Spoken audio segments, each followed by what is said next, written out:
शक्ति का सौदा। मनीषा और नमन की शादी को लगभग 6 साल हो चुके थे। दोनों का एक छोटा सा बेटा भी था। वैसे तो मनीषा और नमन की लाइफ में सब कुछ बहुत अच्छा था, लेकिन बस एक ही प्रॉब्लम थी, और वो ये थी कि मनीषा के सपने काफ़ी बड़े बड़े थे, लेकिन नमन की सैलरी उसके सपनों से थोड़ी सी कमज़ोर थी। और इसी वजह से मनीषा बार बार अपने हस्बैंड नमन से महंगी चीज़ों की फरमाइश करती रहती, और नमन अक्सर फरमाइशों को पूरा नहीं कर पाता था। दोनों मियाँ बीवी के बीच इस बात को लेकर नोक झोंक होती रहती थी, लेकिन दोनों में प्यार भी था, ठीक वैसा ही जैसे नॉर्मल हस्बैंड और वाइफ के बीच होता है। ऐसी ही एक सुबह की बात है। आज आप ऑफिस से जल्दी आ जाना नमन, चिंटू कब से मॉल जाने की जिद कर रहा है। तुम चिंता मत करो, आज शाम को हम चिंटू को लेकर मॉल जरूर जाएंगे, ये मेरा वादा है। अच्छा सुनो, चिंटू को ना वो मॉल वाली टॉय शॉप से खिलौना भी खरीदना है, वो भी तुम्हें दिलवाना पड़ेगा। अरे मनीषा, ठीक वैसे के वैसे खिलौने मॉल के बाहर की दुकान पर भी मिल जाते हैं, वहाँ से खरीद लेंगे ना। मॉल की दुकानों पर टॉयज बहुत महंगे होते हैं। कर दी ना फिर वही मिडिल क्लास वाली बात, मेरा बेटा मॉल से ही खिलौना खरीदेगा। अरे लेकिन मनीषा, क्या फर्क पड़ता है, खिलौना चाहिए ना, कहीं से भी खरीदो। उसके साथ पढ़ने वाले उसके दोस्त ने कल ही उस मॉल की शोरूम से एक बहुत सुंदर खिलौना खरीदा है। मेरे बेटे को चिढ़ा रहा था, अब देखना मैं भी चिंटू को वहीं से खिलौना लेकर दूंगी। अच्छा ठीक है, शाम को देखते हैं, अभी मैं जाता हूँ, देर हो रही है। शाम के वक्त मनीषा और चिंटू मॉल जाने के लिए तैयार हो जाते हैं, और नमन भी ऑफिस से आ जाता है।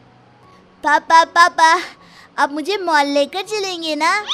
हाँ बेटा, बिल्कुल। और ये देखो, पापा तुम्हारे लिए खिलौना एडवांस में ही लेकर आ गए हैं। अरे मैंने आपको कहा था ना चिंटू को खिलौना मॉल वाली दुकान से चाहिए, आप क्यों लेकर आए? मम्मी, मुझे तो बस ये कार वाला खिलौना चाहिए था, कहीं से भी लेकर आए उससे क्या फर्क पड़ता है। देखा मनीषा, तुमसे ज्यादा समझदार तो तुम्हारा बेटा है, तुम भी ना। तुम दोनों बाप बेटी हमेशा मिडिल क्लास ही सोचना। अच्छा चलो, आप ज्यादा बातें मत करो। घर से बाहर आने के बाद, ये क्या नमन, तुमने मॉल जाने के लिए ऑटो बुलाया है? अरे तो और क्या करता मनीषा। अरे नमन, कम से कम एसी कैब तो बुलानी चाहिए थी। अब हम इस खटारा से ऑटो में बैठकर मॉल जाएंगे क्या? तभी पड़ोस वाले घर के बाहर आकर एक कैब रुकती है, और मनीषा की पड़ोसन नलिनी घर से बाहर निकलती है। क्या हुआ मनीषा, कहीं घूमने जा रही हो क्या?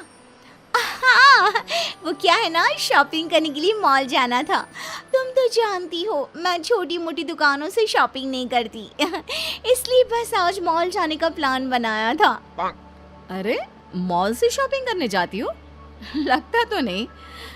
अगर मॉल से ही शॉपिंग करने जाती हो तो ऑटो में बैठकर क्यों जा रही हो? कैब क्यों नहीं बुक करवाई? देख तो सही कितनी गर्मी है बाहर। उफ। इतना कहकर नलिनी वहां से चली जाती है। नलिनी के जाने के बाद, नमन, आप ना हमेशा मिडिल क्लास के मिडिल क्लास ही रहना। यहाँ मेरी पड़ोसन मेरी बेइज्जती करके चली गई। अब चलो ऑटो में बैठकर मॉल जाएंगे। अरे मनीषा, कब तक इस तरह दूसरों से अपनी तुलना करती रहोगी? तुम जानती हो ना मेरी तनख्वाह ज्यादा नहीं है।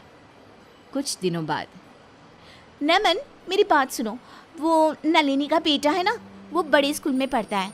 उसकी जो स्कूल बस आती है ना, उसमें तो एयर कंडीशन लगा हुआ है। और एक हमारा बेटा देखो, छोटे से स्कूल में पढ़ता है, टूटी सी वैन में बैठकर जाता है। अरे मनीषा, फिर से वही बात। तुम जानती हो ना हमारी फाइनेंशियल कंडीशन कैसी है। मैं कुछ नहीं जानती। नमन, मुझे भी अपने चिंटू का एडमिशन बड़े वाले स्कूल में करवाना है। मेरा बेटा भी फर्राटीदार अंग्रेजी बोलेगा। अरे मम्मी, अंग्रेजी तो मैं अब भी फर्राटेदार बोलता हूँ। मैं भी तो इंग्लिश मीडियम स्कूल में पढ़ता हूँ। क्या हुआ अगर मेरे स्कूल का साइज थोड़ा छोटा है? अरे चुप कर, तू बहुत बीच में पटर पटर बोलता है। एक तो तेरे पापा और ऊपर से तू कभी नहीं सुधर सकते। देखो मनीषा, उस स्कूल की फीस 2 लाख रुपए है, और मेरी इतनी तनख्वाह ही नहीं तो मैं चिंटू को ऐसे स्कूल में कैसे पढ़ा सकता हूँ? तो क्या हमारा बच्चा पूरी जिंदगी उस छोटे से स्कूल में पढ़ता रहेगा? अड़ोस पड़ोस के सारे बच्चों के सामने कितनी शर्म आती है मुझे। अरे मम्मी, मैंने कब कहा मुझे शर्म आती है? मुझे तो अपने स्कूल में बहुत मजा आता है।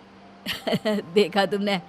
और वैसे भी मनीषा, बच्चा इंटेलिजेंट होना चाहिए, स्कूल बड़ा या छोटा होने से कोई फर्क नहीं पड़ता। एक दिन अचानक मनीषा की सहेली मेघना उसके घर आती है। अरे मेघना, इतने सालों के बाद भाई कॉलेज में पढ़ा करते थे, उसके बाद आज मिलना हो रहा है। अरे क्या बताऊं, शादी के बाद मैं कनाडा शिफ्ट हो गई थी। जैसे ही यहाँ आई तो सबसे पहले तुझसे मिलने का मन किया। अरे हाँ हाँ बिल्कुल। वैसे तुम तो कनाडा जाकर पूरी अंग्रेज हो गई हो।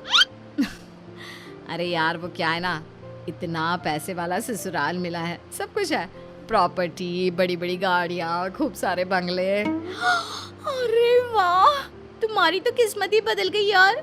कितने लकी हो ना तुम। हाँ लकी तो मैं हूँ, खूब सारा पैसा, ऐश करने की सारी चीजें हैं मेरे पास, बस एक पति नहीं है। क्या मतलब पति नहीं है? अरे क्या बताऊँ, जिस लड़के से शादी हुई उसकी कनाडा में ऑलरेडी एक बीवी थी।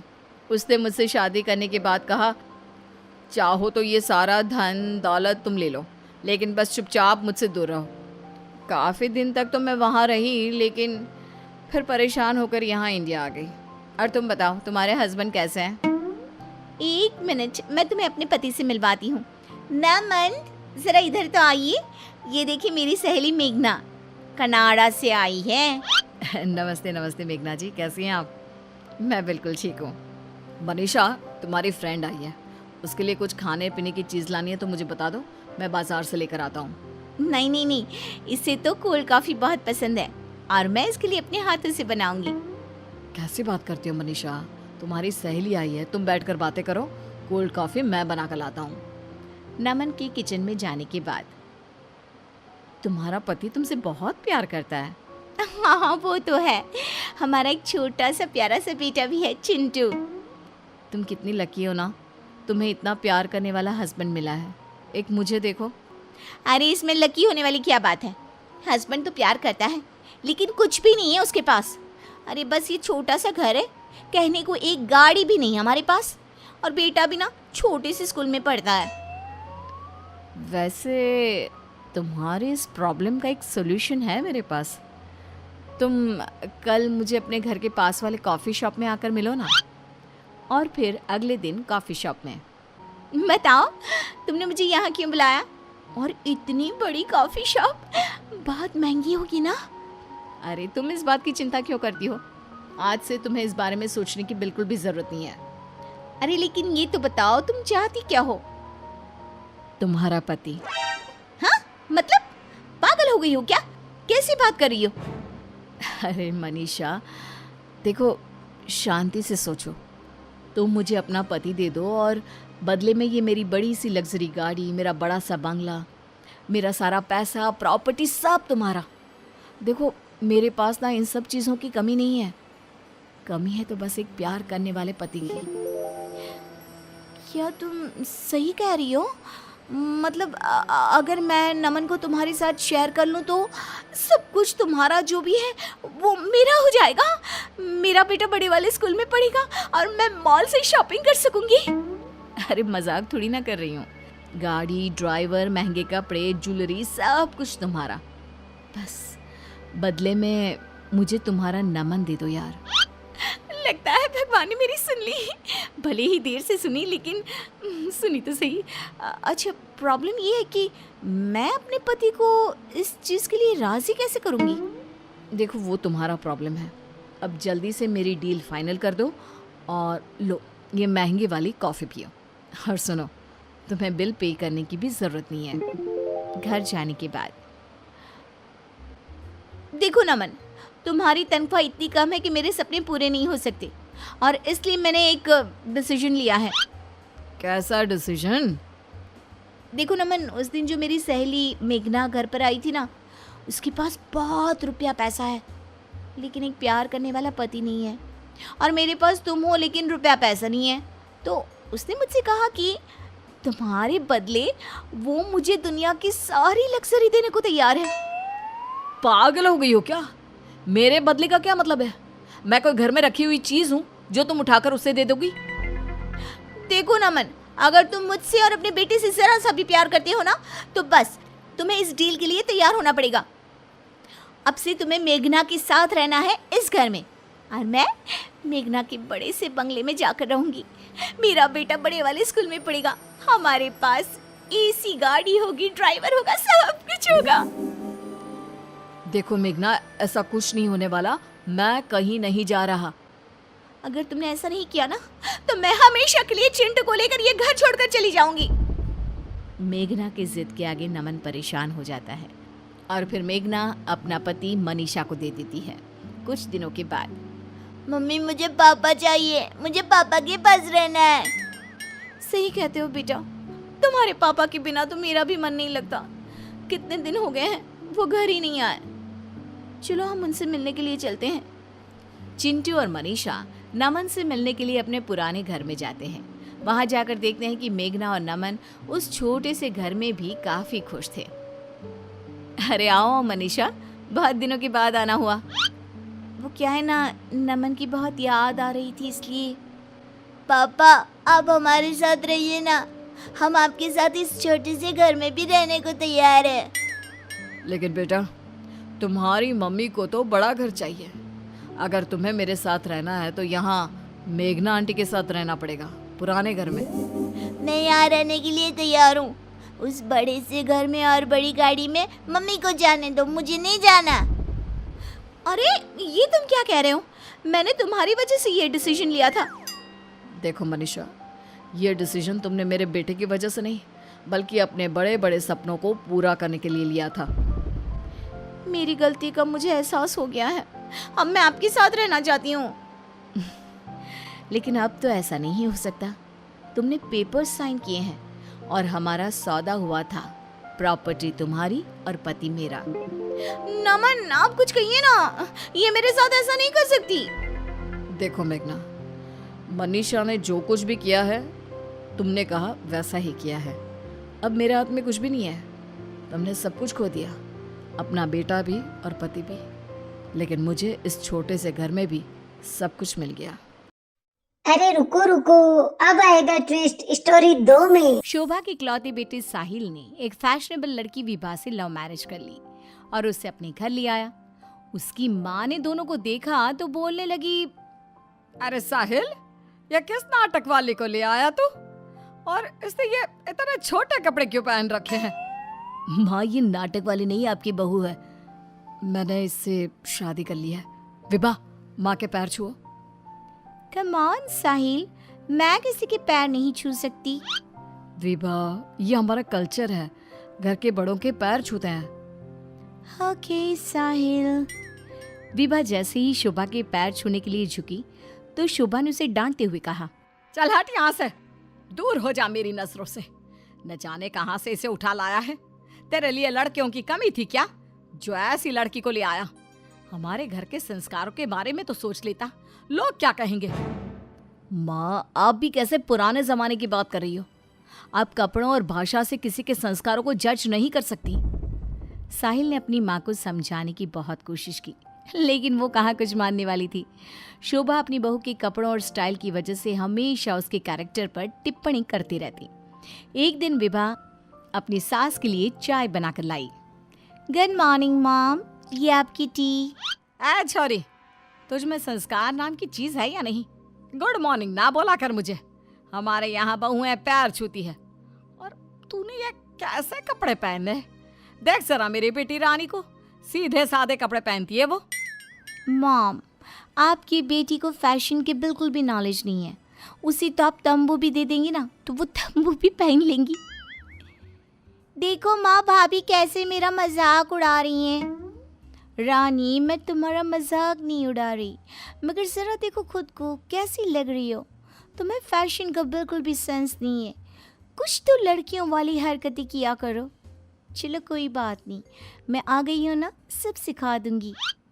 इतना कहकर विभा वहां से चली जाती है और रानी सोचने लगती है, भाभी आपने मेरा मजाक उड़ाकर अच्छा नहीं किया। अब देखो मैं कैसे आपको इस घर से बाहर निकालती हूँ।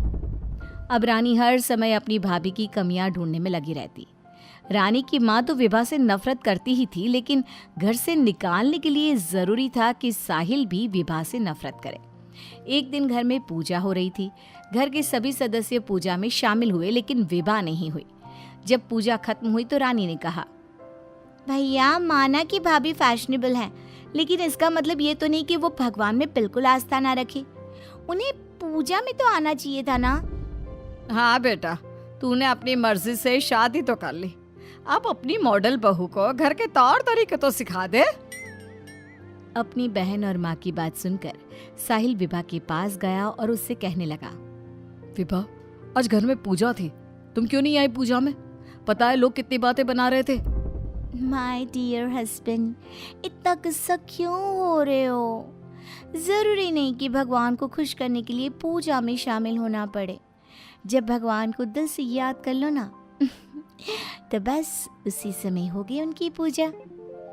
विभा, तुम शब्दों के जाल में मुझे मत फंसाओ। मैं जानता हूँ तुम इन सब चीजों को नहीं मानती, लेकिन तुम माँ की खुशी के लिए ही चली जाती। कम ऑन डार्लिंग, तुम तो छोटी सी बात को खींच रहे हो। मुझे पूजा में जाने से कोई प्रॉब्लम नहीं थी। मुझे किसी ने बताया ही नहीं पूजा के बारे में। अगर माया रानी बता देती तो मैं चली जाती। इसी तरह दोनों में काफी देर तक बहस चलती रही। अब विभा की ननद और सास किसी न किसी बात पर दोनों का झगड़ा करवाती रहती। जो भी शोभा के घर आता तो वो उसके सामने अपनी बेटी और बहू की तुलना करती। एक दिन उनके घर पर उनकी पड़ोसन आई। शोभा बहन, कैसी हो? कहाँ है आपकी फिरंगी बहू? अरे घूम रही होगी आधे कपड़े पहनकर कहीं। जब से आई है जीना हराम कर दिया है। शोभा बहन, वैसे जो भी हो, आपके बेटे साहिल ने ऐसे लड़के से शादी करके सही नहीं किया। आपके घर में सब कितने संस्कारी हैं। आपने अपनी खुद की बेटी की कितनी अच्छी परवरिश की है, और आपकी बहू, उसके तो पूरे मोहल्ले में चर्चे हैं। हाँ बहन, बात तो सही कह रही हो। एक मेरी बहू है जिसे ना बात करने का तरीका आता है, ना कपड़े पहनने की तमीज़ है, और एक मेरी बेटी है, संस्कारी, सुंदर, सुशील, सर्वगुण संपन्न है मेरी बेटी। आप तो जल्द से जल्द बस अपनी बेटी की शादी करने के बारे में सोचो। कहीं ऐसा ना हो कि आपकी बहू के चक्कर में आपकी बेटी से कोई शादी ही ना करे। पड़ोसन की बात शोभा के दिमाग में बैठ जाती है और वो रानी के लिए रिश्ता ढूंढना शुरू कर देती है। एक दिन शोभा की तबीयत अचानक खराब हो जाती है। माँ, क्या हो गया है आपको? आप दिन भर अपने कमरे में लेटी क्यों रहती हो? अरे पता नहीं बेटी क्या हो गया है, कई दिन हो गए बुखार आ रहा है। मॉम, आपको डॉक्टर के पास जाना चाहिए, ऐसे तो आपकी हेल्थ खराब होती जाएगी। ओ अंग्रेजन, अपनी अंग्रेजी अपने पास रख। माँ किसी डॉक्टर के पास नहीं जाएगी। मैं अभी माँ को काढ़ा बना कर देती हूँ, माँ बिल्कुल ठीक हो जाएंगी। लेकिन रानी, डॉक्टर ब्लड टेस्ट करके बता देगा कि मॉम का फीवर क्यों नहीं उतर रहा। इसी तरह कई दिन हो गए। शोभा का बुखार उतरने का नाम नहीं ले रहा था और रानी उन्हें डॉक्टर के पास जाने नहीं दे रही थी। एक दिन विभा रानी को बिना बताए शोभा को डॉक्टर के पास ले गई। शोभा को 4-5 दिन हॉस्पिटल में रहना पड़ा। इसी बीच विभा ने अपनी सास की बहुत देखभाल की, लेकिन रानी एक बार भी अपनी माँ से मिलने नहीं आई। बहू, मेरी इतनी ज़्यादा तबीयत खराब थी, लेकिन रानी मुझसे एक बार भी मिलने नहीं आई। डोंट वरी मॉम, घर में कोई नहीं है ना, तो वो घर में ही रहती है। अब डॉक्टर ने बोला है कि आप घर आ सकती हैं, तो आप ज़्यादा सोचिए मत। अब शोभा को पहली बार अपनी बेटी और बहू के संस्कारों के बीच का अंतर पता चला। शोभा अपनी बहू को प्यार करने लगी। एक दिन शोभा ने विभा से कहा, बहू, आज शाम को लड़के वाले रानी को देखने आ रहे हैं। रानी और तुम बाजार चली जाओ, खाने का कुछ सामान और रानी के लिए अच्छी सी साड़ी लेकर आना। माँ, मैं भाभी के साथ नहीं जाऊंगी। वो साड़ी दिलाने की जगह कोई स्कर्ट या जींस दिलाकर ले आएंगी। बहू, तो इसे साड़ी ही दिलाकर लाना, ठीक है? Okay mom. रानी और विभा मार्केट के लिए निकल जाती हैं, लेकिन रास्ते में बहुत ट्रैफिक था। पूछने पर पता चला कि एक कार का एक्सीडेंट हो गया है। विभा और रानी ने कार के पास जाकर देखा तो एक लड़का बहुत बुरी तरह से जख्मी पड़ा था। कोई उसकी मदद नहीं कर रहा था। लोग खड़े होकर बस तमाशा देख रहे थे। विभा ने उस लड़की की मदद करना चाहा तो रानी ने उसे रोकते हुए कहा, भाभी, ये क्या कर रही हो? जब कोई इसकी मदद नहीं कर रहा तो हम क्यों करें? रानी, ये क्या बोल रही हो तुम? अगर हमने इसकी हेल्प नहीं करी तो ये मर सकता है। लेकिन भाभी पुलिस का झंझट कौन संभालेगा? पुलिस उल्टा हमसे ही सवाल जवाब करेगी। वो सब बाद में देखेंगे, पहले इसे हॉस्पिटल पहुंचाते हैं। विभा और रानी उस लड़के की जान बचा लेती हैं और उन्हें घर आने में देर हो जाती है। शोभा उनसे पूछती है, तुम दोनों को इतनी देर क्यों हो गई आने में? देखो शाम होने वाली है, लड़के वाले किसी भी समय आते होंगे। माँ, आपकी लाडली बहू की वजह से देर हो गई। मुझे आज पता चला भाभी को समाज सेवा का शौक भी है। रानी ने पूरी बात अपनी माँ को बता दी। शोभा ने बहू को डांटने की जगह उसकी तारीफ की। वो तीनों बात कर ही रहे थे, तभी साहिल वहाँ आकर कहता है, माँ, जो लड़का रानी को देखने आने वाला था उसका एक्सीडेंट हो गया है। क्या? ये तो बहुत बुरा हुआ। ठीक तो है ना वो? हमें जल्दी उसे देखने जाना चाहिए। माँ, वो ठीक है, उसके घर वाले बता रहे थे कि 2 लड़कियों ने उसे हॉस्पिटल पहुंचाया है। अगर वो उसे वक्त पर हॉस्पिटल ना लेकर जाते तो उसका बचना मुश्किल था। 2 लड़कियों ने? डार्लिंग, हमने भी आज एक लड़की का हॉस्पिटल पहुंचाया था। कहीं ये लड़का वही तो नहीं जो रानी से मिलने आ रहा था? सभी हॉस्पिटल पहुंचे तो ये लड़का वही निकला जिसकी जान विभा और रानी ने बचाई थी। सब ने दोनों की बहुत तारीफ की। रानी ने अपनी भाभी से माफी मांगते हुए कहा, भाभी मुझे माफ कर दो, मैंने हमेशा आपको गलत समझा। अगर आप ना होती तो मैं कभी भी किसी अनजान आदमी की मदद ना करती। हमेशा ध्यान रखो। डोंट क्राई डियर, हमें अच्छे काम करते रहने चाहिए। साहिल दोनों की बात सुनकर कहता है, देखा रानी, मैं कहता था ना, संस्कार चरित्र में दिखाई देते हैं, कपड़ों और भाषा में नहीं। इसीलिए कभी किसी के कपड़े देखकर उसका कैरेक्टर सर्टिफिकेट नहीं बनाना चाहिए। Share and subscribe. Thank you for watching.